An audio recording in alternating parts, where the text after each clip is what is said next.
Hello everybody, and welcome back to our live coverage of the 2016 Tata Steel Chess Festival. We have a very special guest in our studio, great problemist study composer, Apek Yukanan. Welcome to the show, sir. How are you enjoying? Nice to come back, how are you enjoying the atmosphere of the tournament? No, I enjoy, except of my own games, I enjoy it very much. Very much. And today we had a special event in the neighboring venue. We had a study solving, the traditional study solving tourney of ARVES, the international the International Union of Chess Composers, study composers, and we had a very nice tournament with about 20 solvers. They had to solve 9 original endgame studies in 3 hours. And they were not easy at all, apparently. And we don't yet know the official results, only but it will be announced in an hour. And there were some nice studies, as I said, not so easy. I can show one of them. Oh, I definitely want you to show one of them. We have a really great battle that is going on between Pavel Elyanov and the world champion Magnus Carlsen. I've been on with Robin van Kampen, and we were looking at this, concentrating on this game, and we saw this piece sacrifice by Pavel. He's captured, and we thought it was dangerous for Magnus to capture the piece, and in fact, Magnus spent a long time. We eventually settled, we thought, that black should take it easy and play c takes d5. Magnus didn't back down from the challenge. Instead, he captured the piece and went knight b8, a move that was suggested by Robin, and first impressions were, ooh, you know, this. Maybe preparing the set for the next round. Yes, putting the pieces back in the starting position. Yeah. The problem for white is the highly desirable jump with knight e5 is leaving the pawn on d4 on pre, and that was with check. Not just the pawn, Small it's the check. Yeah. So that was why we saw the move queen e4, a move that Robin and I calculated. We also calculated this far, and Robin was of the opinion that after this move knight a6, very good blockading chances, in which case the piece, it would be a better position for black. Still a very sharp game indeed. I was suggesting for Pavel the move knight e5, setting up on a good day for knight c4 and d6. And we still had much analysis, and the players are kind of catching up to us. Not the only move, of course, knight e5, Pavel to play. But having said that, would you please show us, I know you always come very nicely prepared, I think, just to, well, I want to say really challenge the Grandmasters on the set here. Is this your study, or whose study is this? This particular one is my study. It looks like a rook ending from the practical play. Yes. But actually it's a very tactical one and not a technical one like we tend to see rook endgames usually. This is a tactical one. White to move and white to play and win. Yeah. White well, I would play the most direct b7. B7. The first move is very natural, of course, right. B7. And now black can either try to take on e7, or which is not the main line. We can see it's when it takes on e7. Yes. We don't rush with the king immediately outside, because we are facing a bombardment of checks, and then we have to go back to b8, and we achieve nothing. We have to make progress. So the anticipating move rook b1. Oh, rook b1. Only rook b1. In this case, only rook b1. This is a sideline, but just rook b1 is winning. Okay. Because then we can cover the perpetual check by putting the king on b6, and very good. And this is winning. For example, if he plays e2, he can just play this. And if you play now check, then king b6, and the game is over. Yes. Clear. Yes, but the main line, black can put more resistance if he plays e2 right away instead of king takes e7. Okay. Because now he is threatening rook e3. This is a threat, yes? Both preparing to queen. And also covering e8 and e7 there. Right. So we have to do something before he comes to e3. And that is sacrifice the pawn on e7, preparing a flight for the king on c7 for later. Yes? Okay. So e8 queen, sacrifice the first pawn, king takes e8, and now another surprising move, the longest move on the board, which is coast to coast, rook h1 to a1. Very nice. Now preparing a flight for the king on the a file. Yes? Right. But then the question is to be asked, what about rook d1? Of course. Of course. After rook d1, we now take advantage of this flight we have prepared on c7 for the king. So king c7 to answer rook takes a1 with b8 queen check. Check. And then we win in a couple of checks, we win the pawn on e2.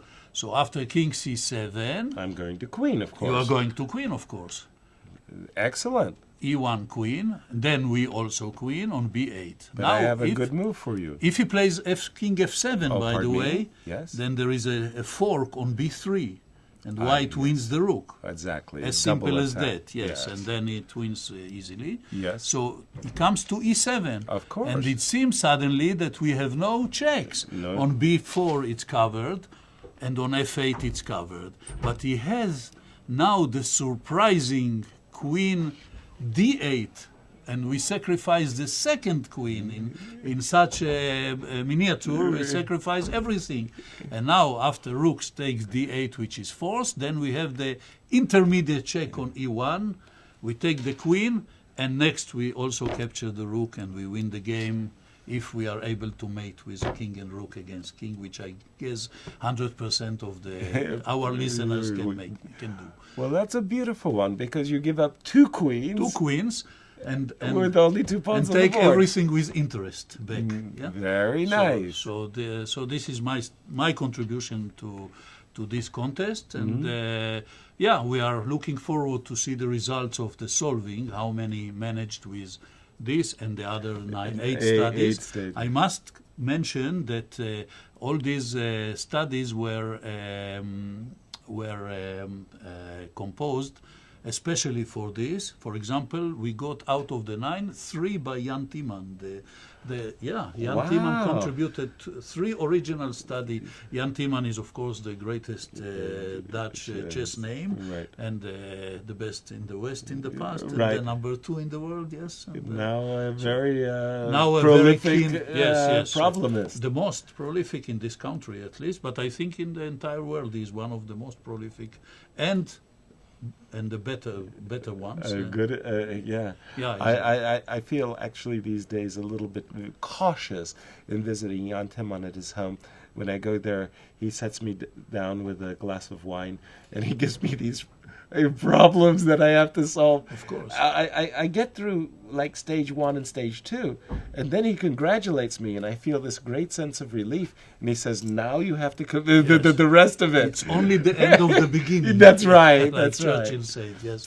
And thank you very much for thank giving you. me It's always a great pleasure, and also thank you very much for being the initiator of this whole problems and bringing this to the Tata Steel Chess Festival. It's a really, it's great fun. We try to find our route to the hearts of the chess players, because this is pure art and very important. And are you doing the daily puzzles? I remember in the past that you would put the puzzles for the audience. It's a bit painful because the daily puzzle fell victim to the budget cutting. Yes.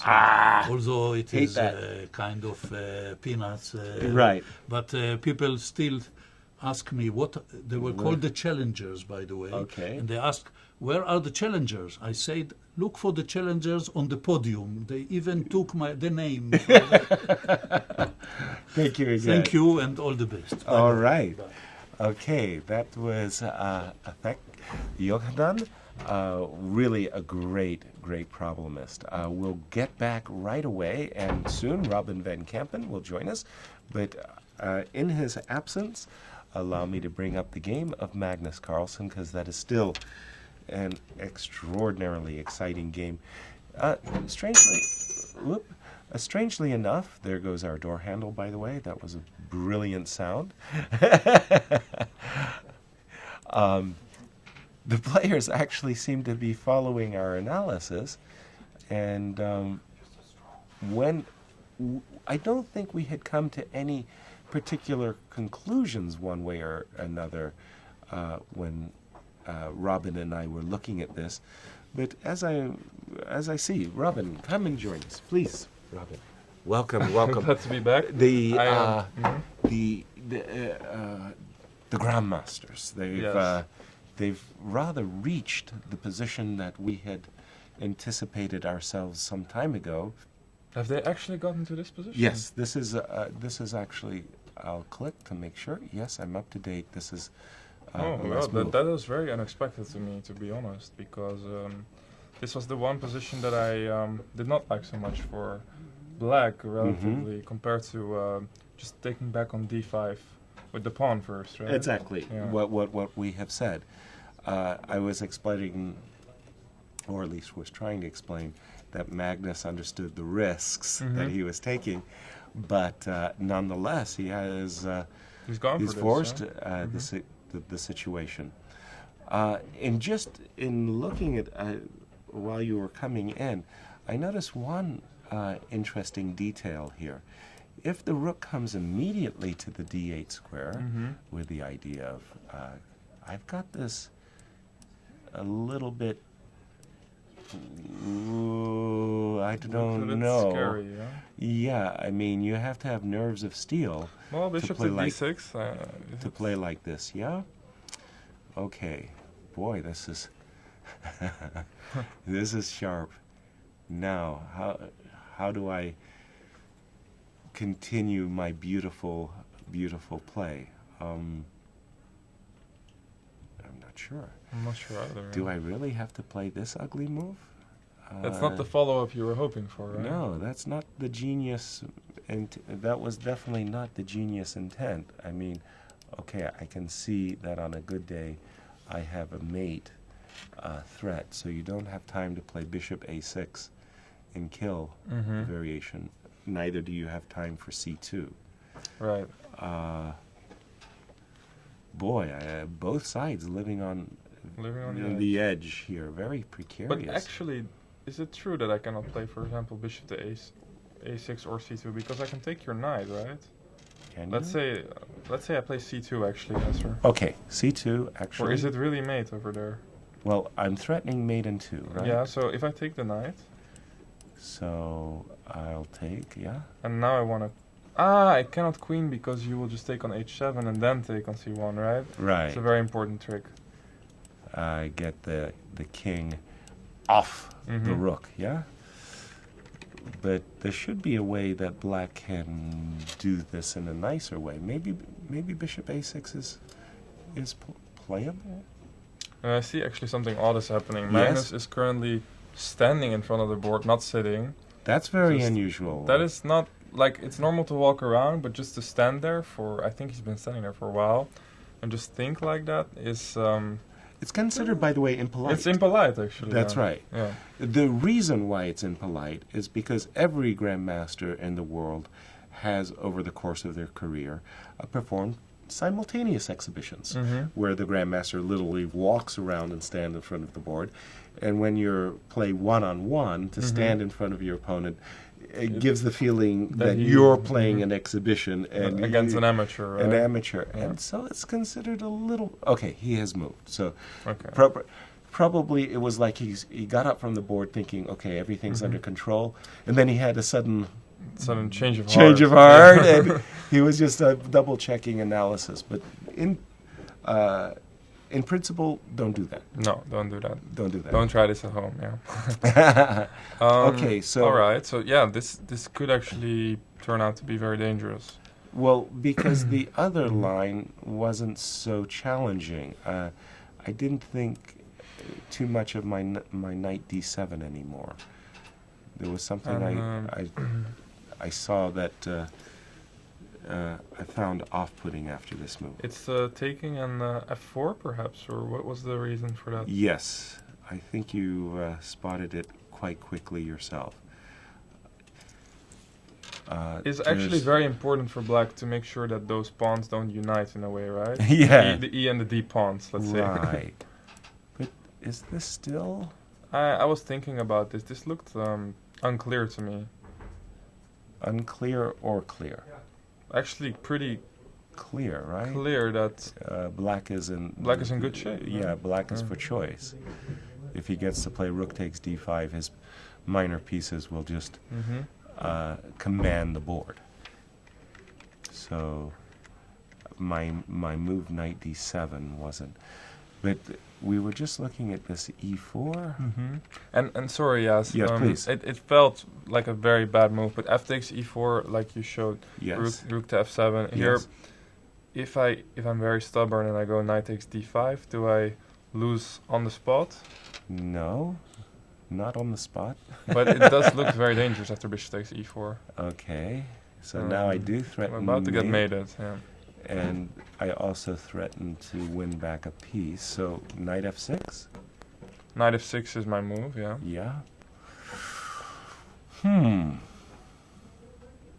Wow. Well, c7, perhaps, I don't know.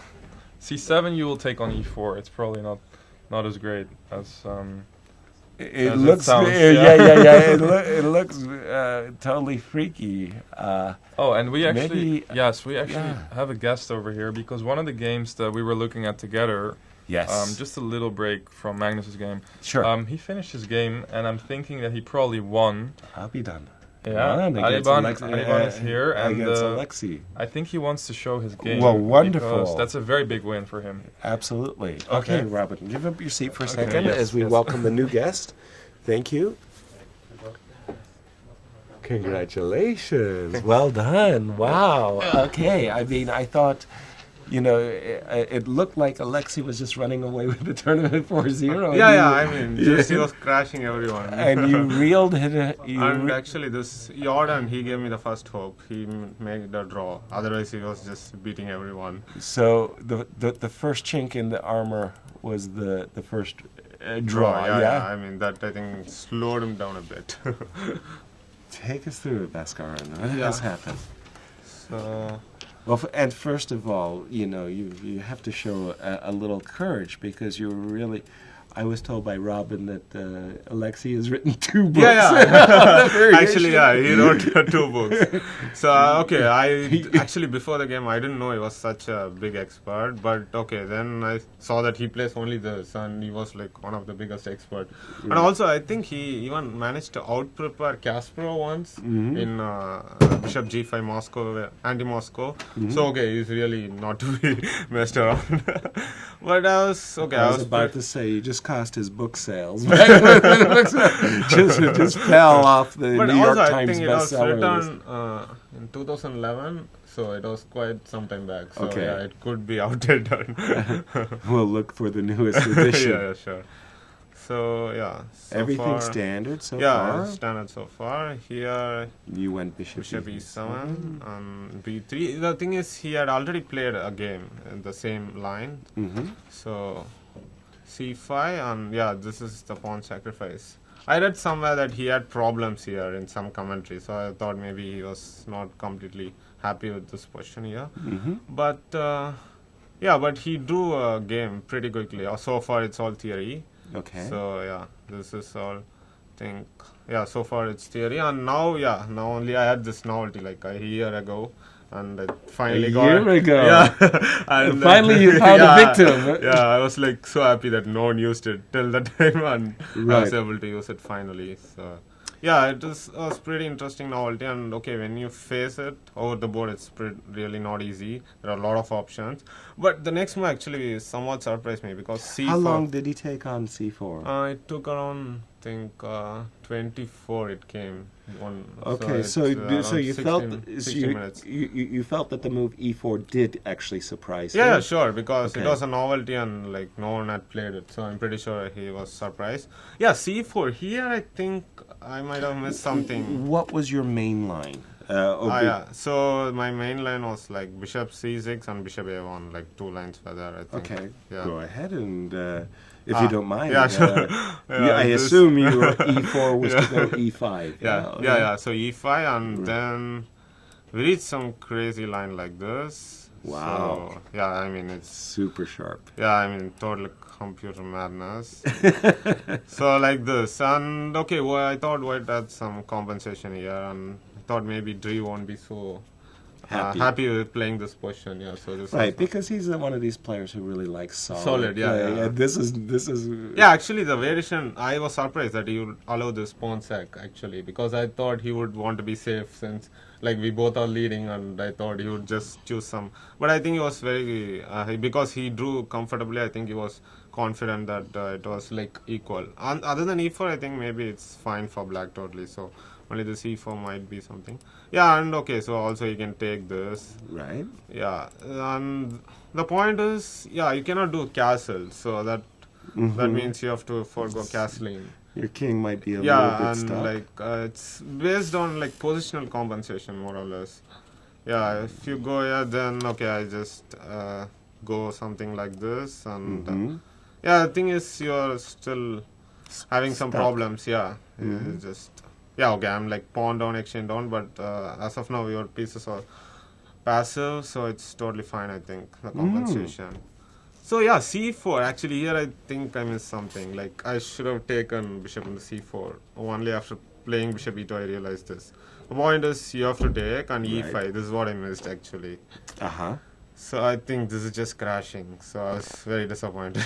With your side? Yeah. You're the one with the novelty. You Yeah, followed yeah. up with poor play. Like, what's going on? Yeah, Okay. because like this just looks crushing. He doesn't have time. I assumed like some bishop e6 Right. and takes, and maybe he can just take and run away. But I realized, okay, this is just not possible. Like bishop a3, queen c6, like should be crushing anyway. No, not queen c6, just bishop a3. I think it's like very strong. Exactly. Yeah, so this looks. His king is still stuck in the Yeah, I center. mean just for 1 pawn. So. Great. Yeah, so I think this would have just killed the game. And bishop e2 actually, like I gave a lot of unnecessary problems for myself. Okay. So here, queen c7. Here I thought I might be worse here again. Okay, I didn't see compensation at first. Then I've managed to find this bishop a3 and okay, still. Keeping. Yeah, black in because the he center. cannot do long castle because of ideas like this, and he comes here and I just take. And okay, he cannot prevent bishop a6 really. So like the one silly line was something like this.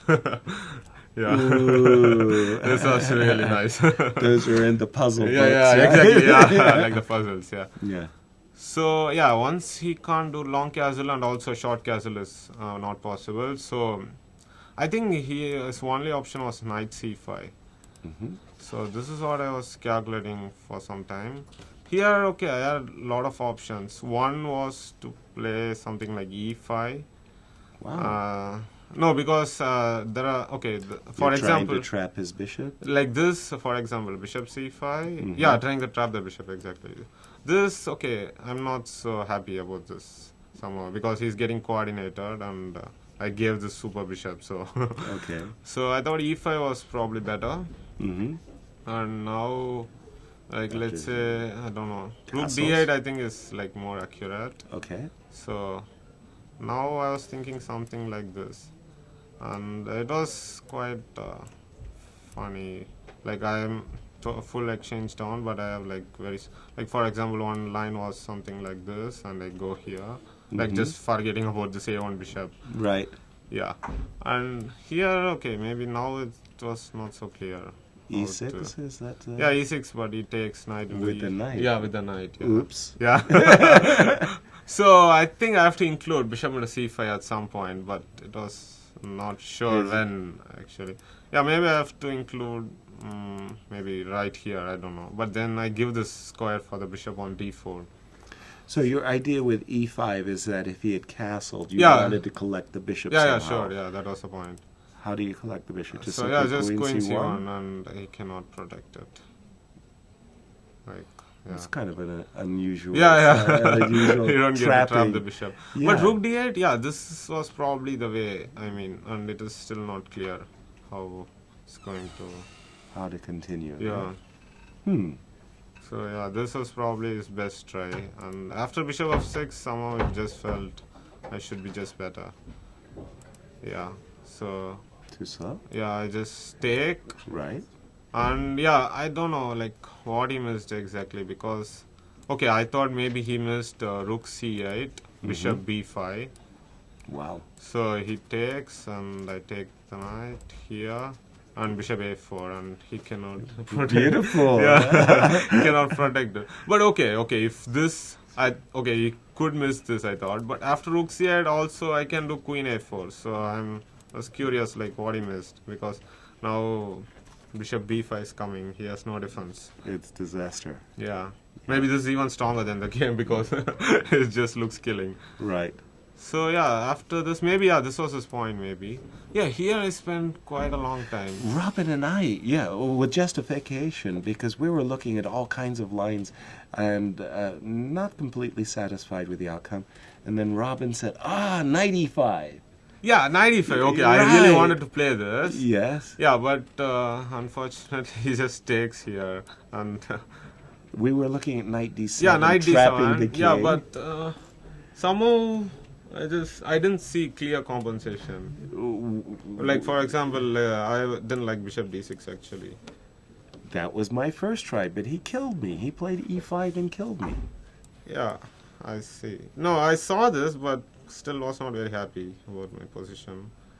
You were looking for something a lot Something, cleaner. maybe, like for example, let's say you take with the king. That's what I did. He took with the pawn. Okay, this took with the pawn. Okay, yeah, queen That- f5. Okay, this is just killing. Yeah. Right. Well, I mean, but I'm somehow- glad you're here to share the misery. Yeah. Because it wasn't much fun for black, I can tell you. Maybe knight d7. Yeah, but somehow just didn't feel like this sort of way. Very good. What did you find? And like you say, it Yeah. took some time. Yeah, there. so like there was just too many options. Like I was even thinking rook f5, like 2 decades of, but then he just takes on a3. So then finally, okay, this was my original intention when I played bishop into c4 to go here, Okay. and then okay, so this is so this all This looks happened. very Yeah. nice for you, yeah? Yeah, actually no, I almost didn't go here because of long castle. This was my main problem.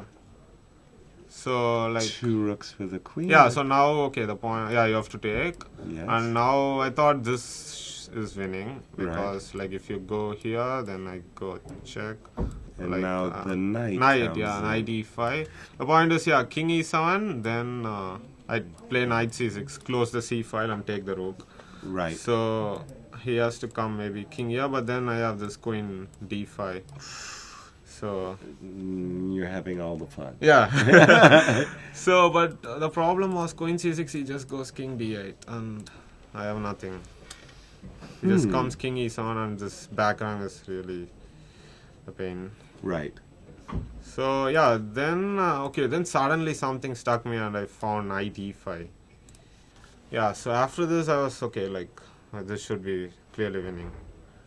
So now the point is rook c7 and I take the bishop, controlling c1. Right.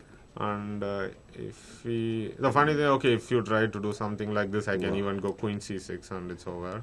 Yeah. So I don't believe in the fortresses myself. yeah, so no, here again one thing which I didn't like was rook d2. Right.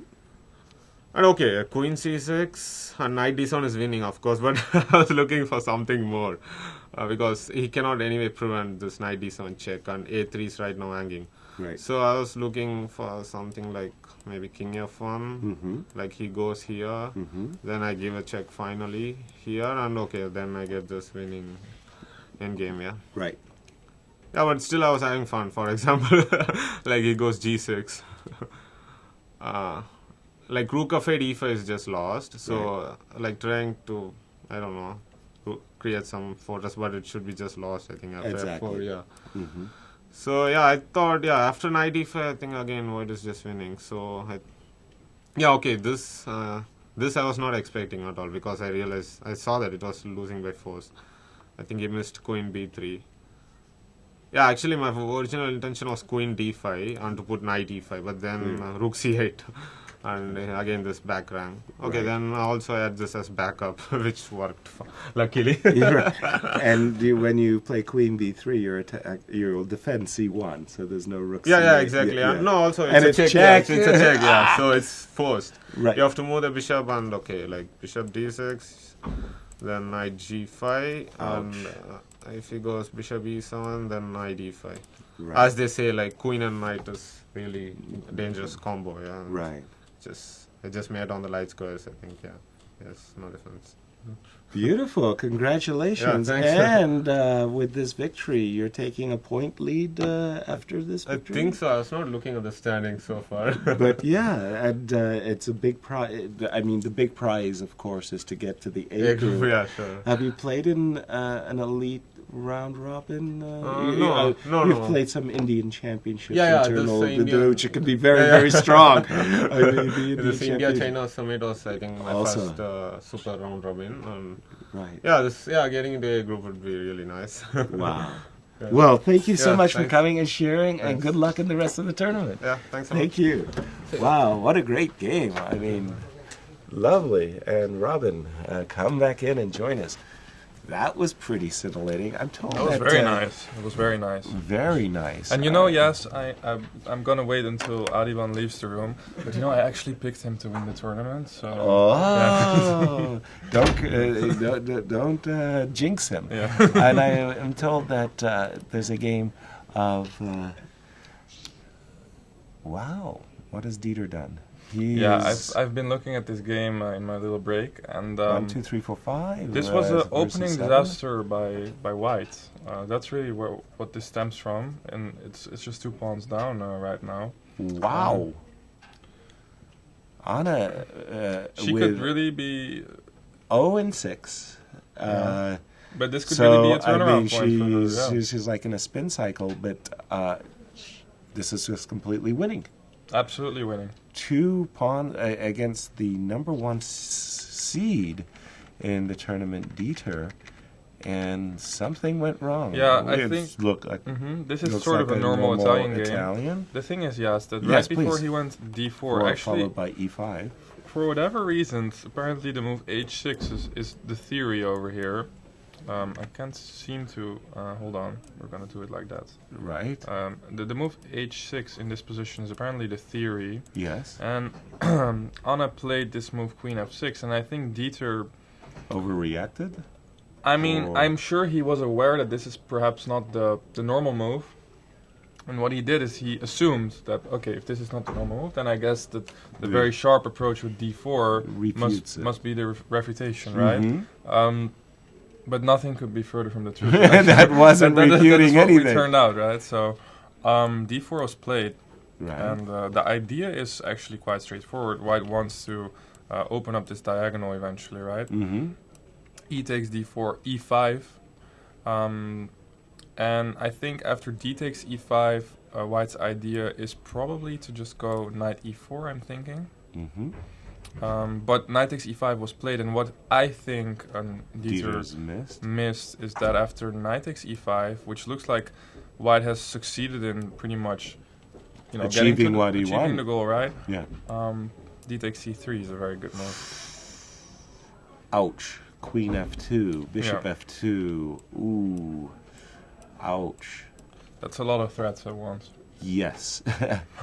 So the least that's going to happen is that White's not going to win a piece here, right? Right. But Ruh-roh. this having happened, he sort of realized what he had done at this point, and he went knight takes d4. But of course, Black has an amazing position now. Yes. Pawn up and an initiative that is really far from over. So Right. knight f4 was played, Knight E4 looks Mhm. kind of box. queen h4. Uh-oh. Knight G2, Knight H3, I don't Bishop know. Bishop H3. takes h3. There's so many ideas here, and I'm afraid of Knight G2 is the worst of it. well, I mean, I'm actually surprised that he managed to get such a good position out of it, because I would get mated here with White. So Probably. So let's see what has happened. Knight F3, mhm. and there we go. There we go. Ooh. Boy, it sure feels good to have 2 pawns, the attack, and compensation. Yeah. Right? It's not just that. Well, it sure feels good to be sitting here, Yasser, and not in Dieter's position right now. Exactly. Oh my. So just a complete opening disaster. Yeah, and like we said, this is an absolutely winning position. Right. I actually have no doubts that An is gonna win this, because it's just 2 very clean pawns. White even has a double pawn on the king side. Wow. Many people would resign here. Only but because given of her 0 out of 6, it's gonna take a little longer, but Yeah, it's Bravo, gonna be her Anna. first victory, and that's a good thing for her, of course, because Absolutely. 0 out of 6 was a bit exaggerated. In a way. Yes, She's not a bad player at all. At all. Let's stop the bleeding.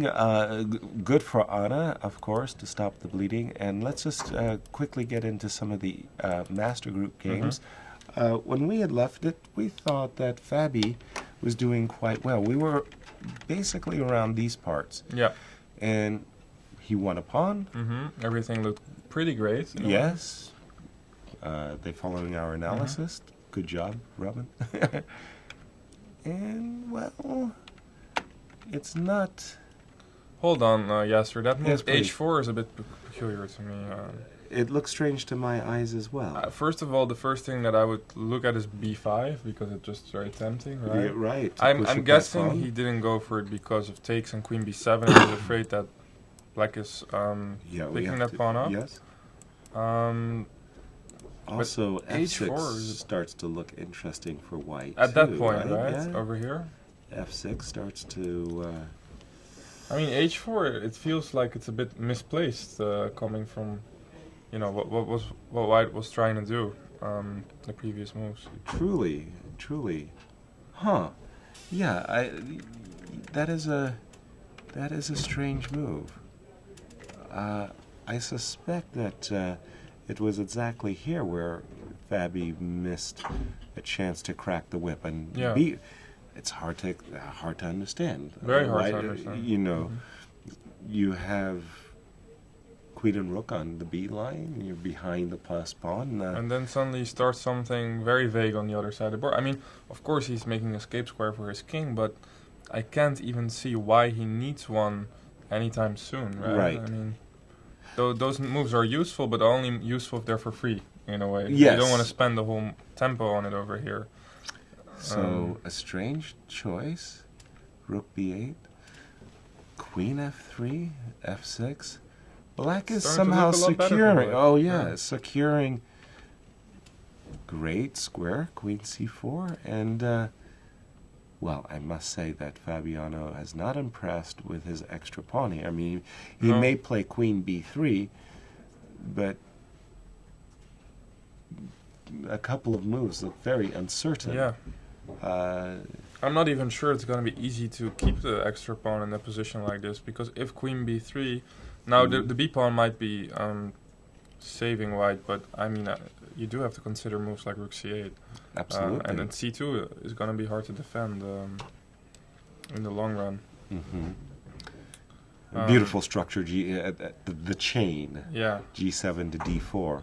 No, Okay, Of course, white can never be worse, right. but it's definitely looking a lot easier for black to defend than from what we've seen before. Agreed on all counts. Shall we again jump to the game of Magnus Carlsen? Yes, because we didn't quite finish up with that It's- one, did we? It's a wild and woolly affair, no question. We'll put it on analysis mode. And Magnus seemed to have gotten in a very important move, by the way. He had played f5, f4. That move's really annoying because, first of all, it means our e2 pawn can't join in some No. massive tidal wave. That's right. And secondly, it just releases all of these tricks of knight d7. Okay, knight c4 is a bit of a... I mean, we know that rook d8 is going to come after knight c4, so either he has seen something there, but I would normally just take the pawn and then think what to do next, right? Exactly. And here I was wondering, we probably cannot go rook c5, can we? It's too much. It was the first thing that went through my mind as well. Just defending the pawn on d5 first of all, and dreaming of a chain, right? So, But of course, something like d5 this. is going to be taken. But this doesn't actually work. So Yeah, there's so rook c3. rook Maybe d8. we have to change horses. Well, isn't this didn't we get some variation like Similar this? to this. Yeah, but we were thinking in these particular cases,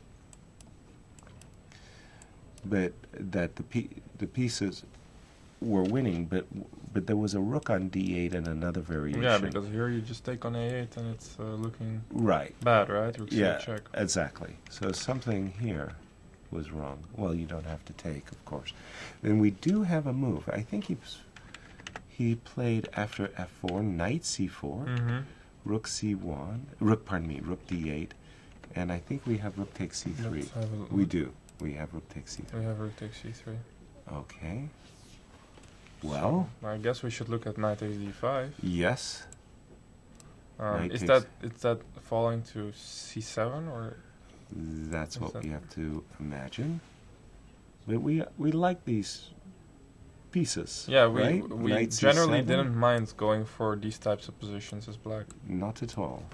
We have the 2 pieces for rook and a pawn, and besides our knight, which I think will rejoin the game pretty soon, we have very nice bishops.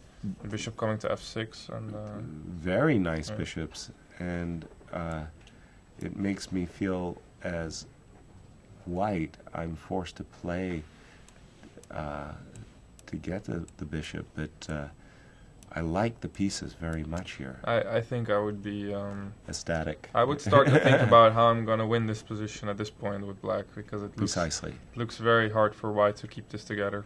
Yeah, no, in fact, this just looks on. We saw that in other variations, if the pieces get squares, and by the way, it doesn't hurt us that we have a king side majority, no, you know. Definitely not. Oh, my goodness.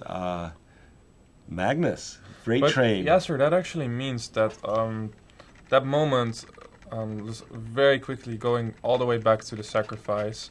That's really interesting, because my approach here as black, and I think you had the same sentiment in a way, that b takes c3, d takes c6 looks dangerous. Scary. Why do it? Let's just go for c takes d5. But in a way, he saw exactly the same line that we were sort of thinking about. Of course, he played that move f4, but we came all the way to this point.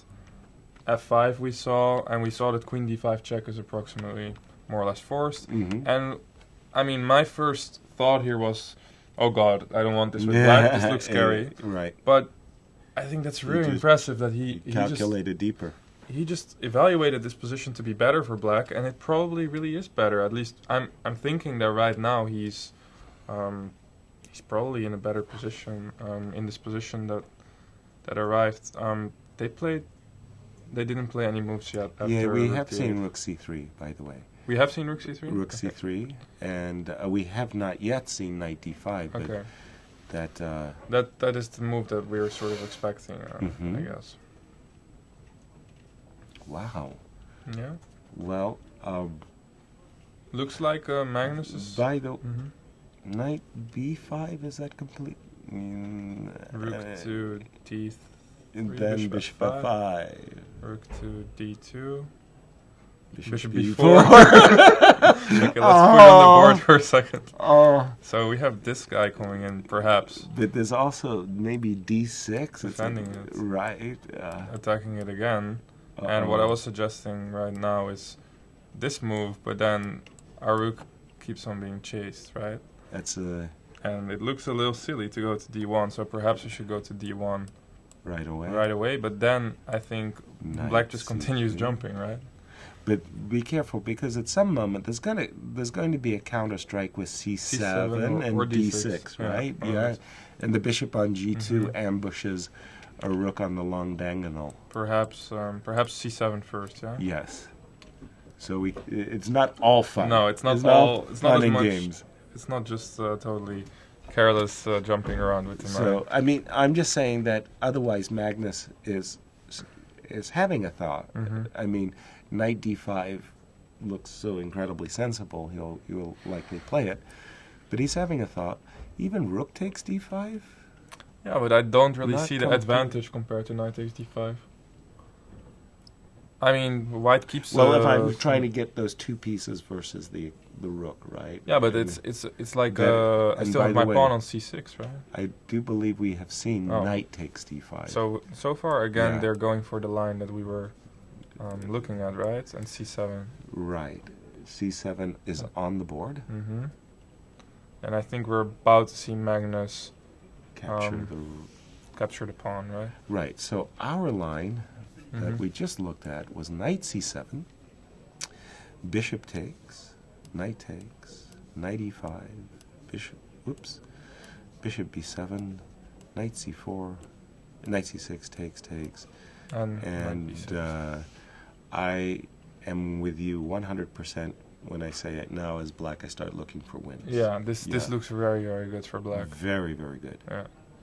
Wow, well, very impressive game so far by Magnus, because honestly, I thought that Ayanov's play was not stupid. I mean, not at all. He was making logical, risky moves, but logical ones, and it looks like his play sort of got refuted by very accurate calculation. And Magnus really, once again, I'm very impressed that Magnus managed to assess that position with the whole block of pawns in the center with d4, d5, c6 as better for black, because my first intuitive thought was, okay, I'm getting out of here. This is not what I want to play, right? Right.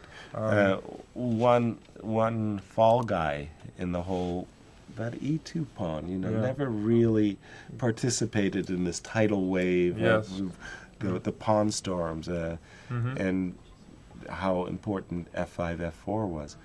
Again, very impressive game. Shall we see the game between David Navarra and Sergei Karyakhin? Yeah, a game that we've, thanks to, we just closed it, thanks to, the games that we've been watching, Anish and Lok, we haven't seen too much of the other games. Oh my. This looks David like Navarra.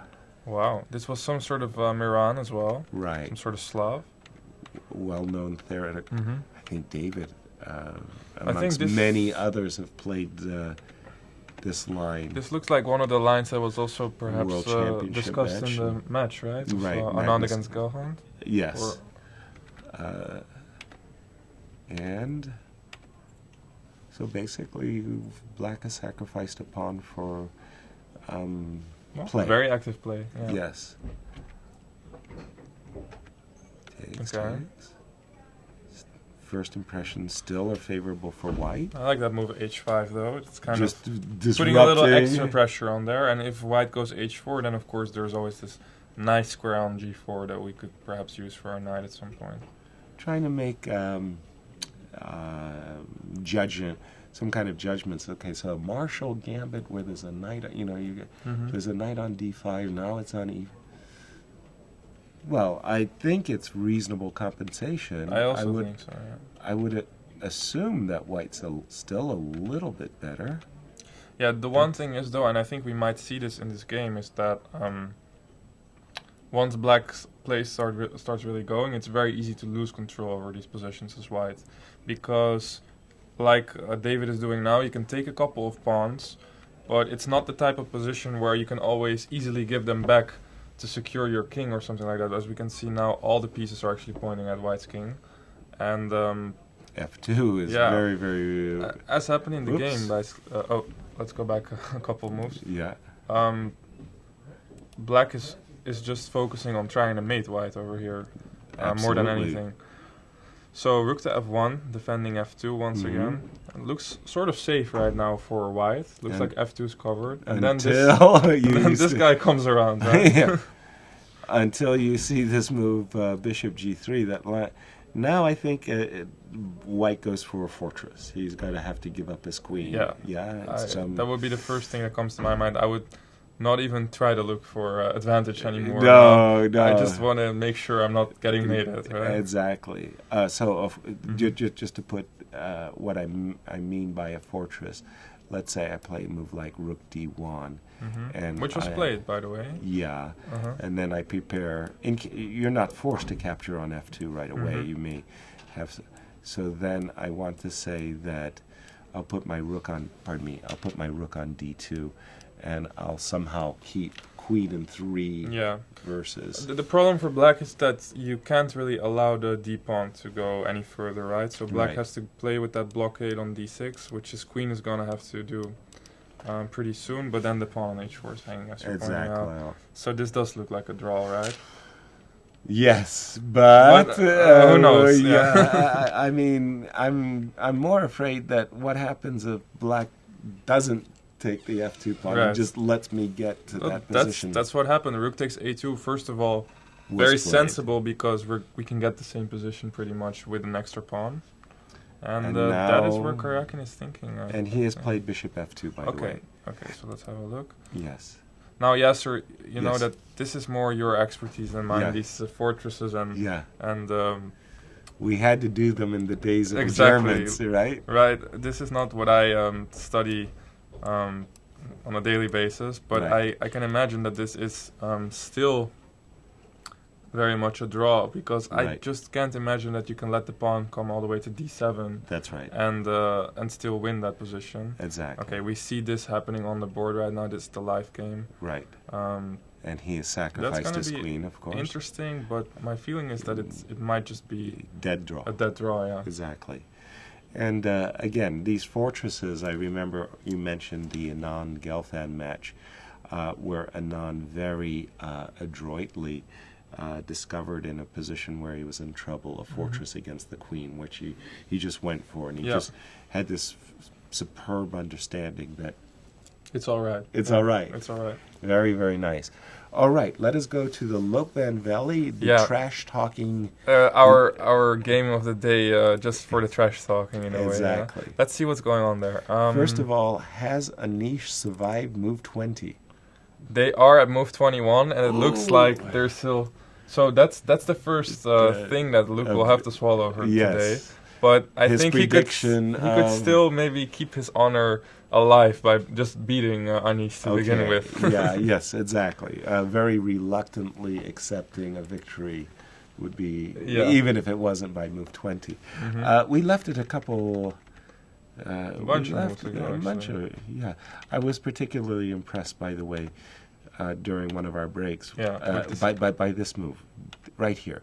That was nice, because this knight on c4 somehow, like the dynamite in White's position, because he gets go knight e5 and spring around. And you don't want to take on b6 at all. And help the guy's pawns. A takes b6 and b5 would be a very nice pawn structure for black there. So. Right. We would all be very happy as black to get such a pawn structure. So Luke played b3, e5, it's already an indication that all's not copacetic anymore. Like the friendly stage of the game is over. In a way, This is just sheer belligerence. Some odd moves are being played here by Luke. Rook a2, rook b2. I'm not sure it's odd, but actually, how else to get the rook in the game? Right, the bishop on g6 is doing a fantastic job. And this is already an achievement for black. I would say that this looks quite good for black. Comfortable. And, well, you want to play d5, of course, but there's a small tactic that there's this discovery against the bishop that means it's not all that easy. Maybe bishop to b4 could can I get away with this?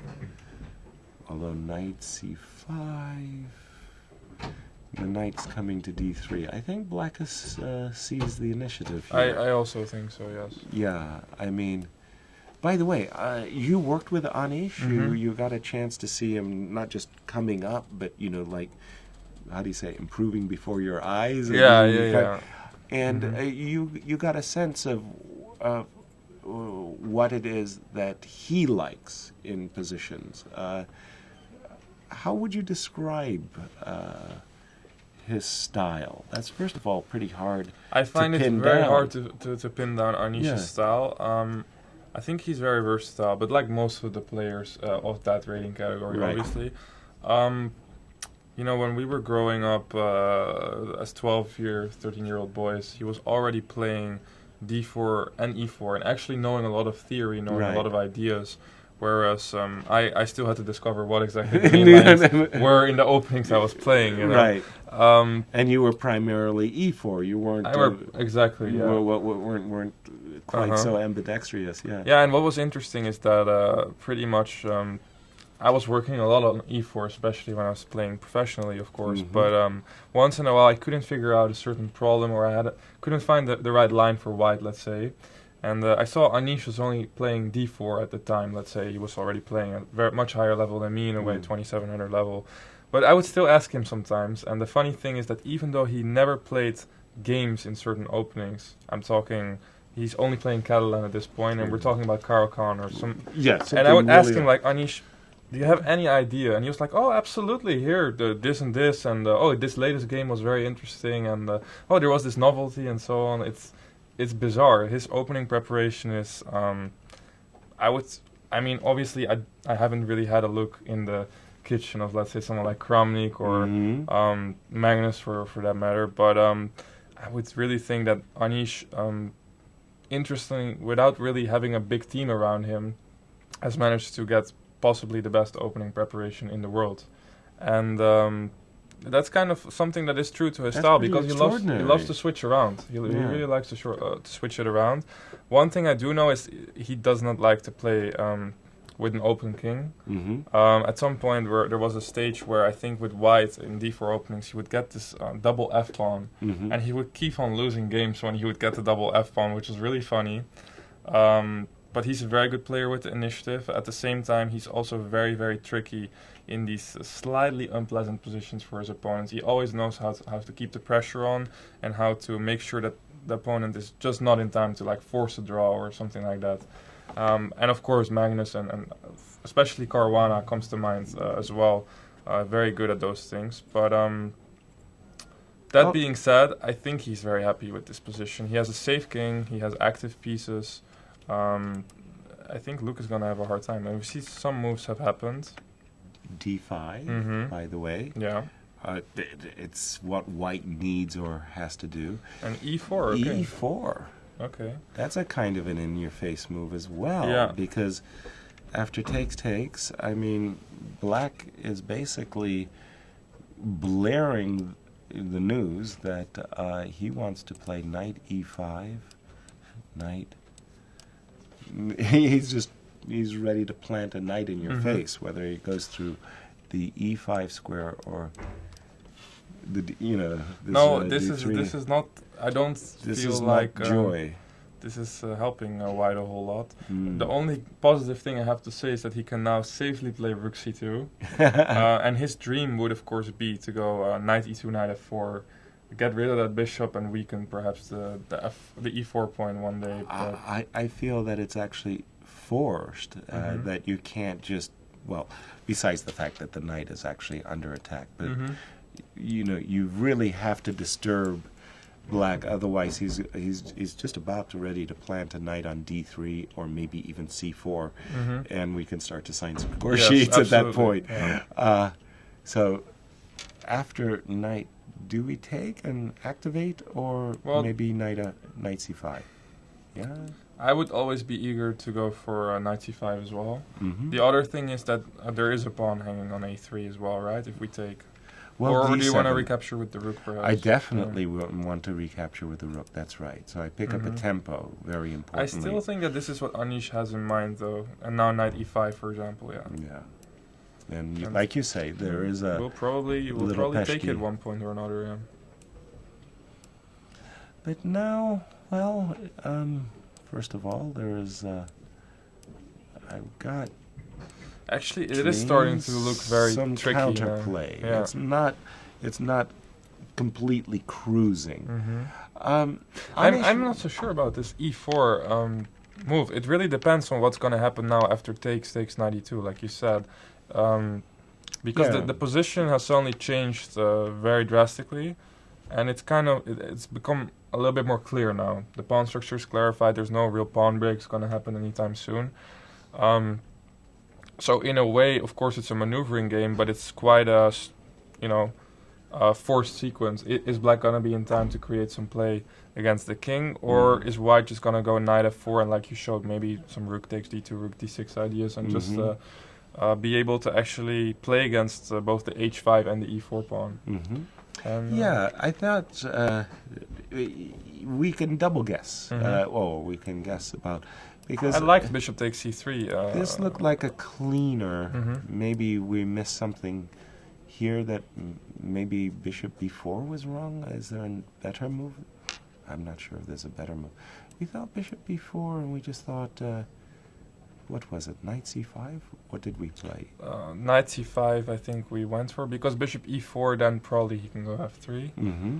And we thought, well, maybe Anish wasn't impressed with this. Maybe queen takes d5, followed by trying to exchange the queens. Is that what he was not happy about? Mm-hmm. Like rook d8, you mean something Queen like c6, queen yeah. c6, yeah.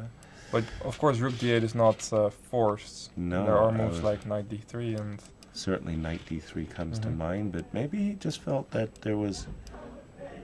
maybe white holds it together one way or another. Right, Yeah. yes. Well, let us see what has happened. We get up to date, and then we're going to go to the game of Magnus Knight Carlsen. b5 has been played. Whoa, knight b5. Okay, I thought he wanted to go to f4 for obvious reasons, but knight b5. Oh, now he doesn't get to play rook takes And I think b2. another move is coming. Knight e5. Knight e5, and I think bishop takes a5 has been played. Very good. Well,